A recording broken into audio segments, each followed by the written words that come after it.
che adesso non ci sono allora, più. Eccoci qua nuovamente in studio, vediamo un po', oltre all'aspetto naturalistico, però con l'occhio attento, perché ovviamente certe specie vegetali, animali, bisogna un pochettino allenare l'occhio per riuscire a individuarle, vederle, anche tante volte ci passano vicino, ma manco ce ne accorgiamo.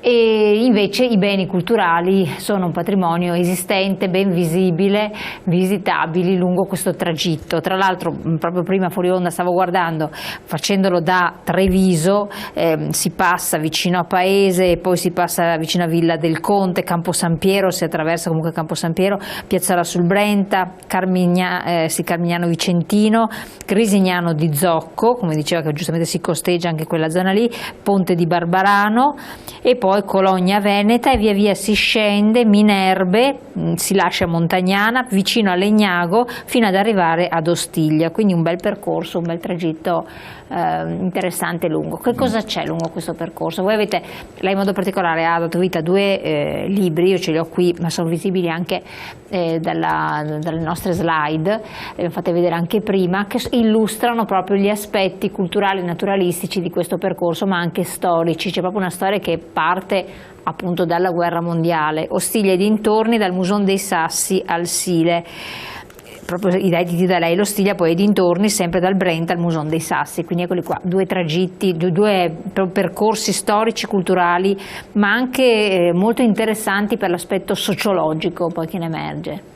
Sì, allora io ho diviso il percorso che in questo momento è possibile attuare in due momenti. C'è il momento dal Brenta fino al Muson dei Sassi, è fatto di una dozzina, 15 chilometri, e poi c'è un percorso un po' più lungo che va dal Muson dei Sassi fino al Sile.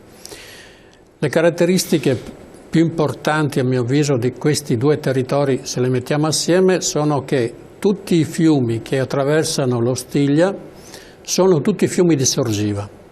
Arrivano in pratica queste acque dal massiccio del Grappa, scendono sottoterra e poi sfociano proprio nelle adiacenze del nostro territorio. È vero che troviamo a nord dell'Ostiglia tantissime fontanelle. Se noi andiamo a San Giorgio in Bosco, se andiamo a Villa del Conte, poi più in là a Campo San Piero, Loreggia, un po' più in là, noi vediamo nelle case delle fontanelle. Vuol dire che è possibile attingere da sottoacqua queste acque sanissime che, venute in superficie, diventano poi fiumi. Uno di questi fiumi, il più importante che non conosciamo, è il Sile. Il Sile ha una dimensione straordinaria. Il Sile era usato anticamente dai veneziani per portare tutti i loro prodotti avanti e indietro da Venezia fino a Treviso, dove andavano a prendersi le granaglie, dove portavano i loro vestiti a lavare, dove portavano la sabbia per costruire le loro ville. Le ville venete. Nel nostro territorio, in questo territorio, ville venete ce ne sono tantissime. Io ne cito soltanto due, ma potrei citarne molte altre. Due in modo particolare. Villa Marcello, che è uno splendore, un edificio che noi vediamo realizzato negli ultimi anni, insomma, da Francesco Maria Preti, quindi questo architetto che ha realizzato la facciata che noi vediamo adesso, con le barchesse laterali, con il parco dietro, che il Conte Marcello ama presentare direttamente lui, con una grazia, con una competenza, con un amore verso il territorio veramente affascinanti. E lì vicino c'è un'altra villa, Villa Cornaro, della grande famiglia Cornaro, che è una delle più grandi costruzioni, una delle più belle costruzioni che abbia realizzato il Palladio. All'interno di questa villa noi vediamo ancora oggi 6 statue che ci portano indietro nel tempo a quelli che sono stati i protagonisti della Villa Cornaro. Ma quello che affascina molto di più e in qualche modo ci lascia anche stupiti è che questa villa sembra che sia stata nel tempo la prima loggia massonica d'Italia.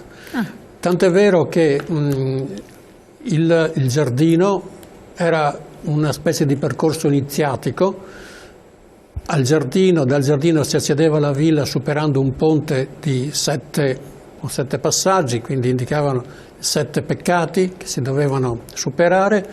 Una volta arrivati nelle adiacenze della villa ci sono poi 2 statue, una statua indica un frate, una specie di monaco che sta leggendo un libro mentre c'è una scimmia che sta cercando di ghermire questo libro e glielo vuole togliere, ad indicare che la stupidità rappresentata dalla scimmia vuole prendere il libro che vuole rappresentare invece la voglia di studiare, di crescere, di conoscenza, e dall'altra parte c'è un leone che sta mangiando un cranio e nella parte dietro invece quello stesso leone che è invece addomesticato, ad indicare invece che la testa riesce ad addomesticare il cranio, riesce ad addomesticare la stupidità, la forza, la violenza in questo caso, e quindi queste 2 statue, superate questi 2 messaggi, queste 2 metafore, si accede poi alla villa dentro la quale il Bortoloni ha dipinto 117 quadri che indicano attraverso i messaggi tratti dal racconto della Bibbia, quei messaggi che dovrebbero poi dare un indirizzo preciso al massone vero, quindi essere un perfetto cristiano, un perfetto rispettoso delle leggi divine e quindi un percorso finalmente completato. Ecco, questa è un'ipotesi che ho letto scritta da uno studioso di Piombino Dese, il dottor Pelloso, il quale ha raccontato bene questo percorso di questa villa, ma non sono le uniche ville che noi possiamo trovare, quindi ci sono molti altri edifici religiosi. Ci sono delle chiese con delle pale molto belle. Con delle pale molto belle, per esempio a Santa Cristina sempre c'è una pala di Lorenzo Lotto, appunto, su Cristina, questa giovane che è stata uccisa a Bolsena, che è una meraviglia. Nel 1502 ha disegnato, ha dipinto questa pala che è a mio avviso una delle più belle tele che possiamo ammirare, ma possiamo andare anche a Loreggia per vedere altre tele che sono lì a nostra disposizione. Ora, noi abbiamo un patrimonio, Villa Baglioni, per esempio, Villa Baglioni a Massanzago c'è il Tiepolo è una delle figure più straordinarie di artisti, e quindi vedere questa metafora di Apollo, del figlio di Apollo, di Fetonte, che cade, come è successo per i Baglioni, che cresciuti nel tempo, arricchiti, si hanno voluto enfatizzare la loro ricchezza, è un'immagine straordinariamente bella del nostro territorio che possiamo vedere andando dallo Stiglia lì. Esatto, dallo Stiglia quindi fino a Treviso.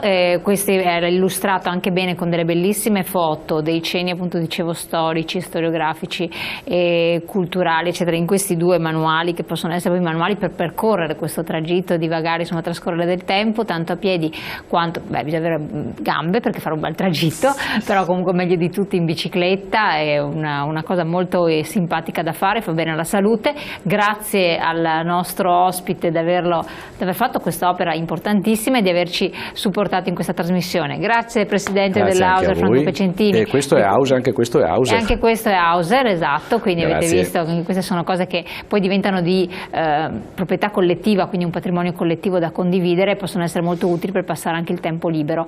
Poi ci rivedremo per aggiornare sui prossimi appuntamenti, su anche le iniziative che verranno organizzate dall'Auser. Vi ricordo sempre il numero verde per avere tutte le informazioni, che chiedo un attimo velocemente dalla regia se riesce a mettere in onda, l'800 eccolo qua, 99 59 88, per avere qualsivoglia informazione o anche un supporto psicologico di aiuto. Grazie ancora, buon proseguimento. Buongiorno.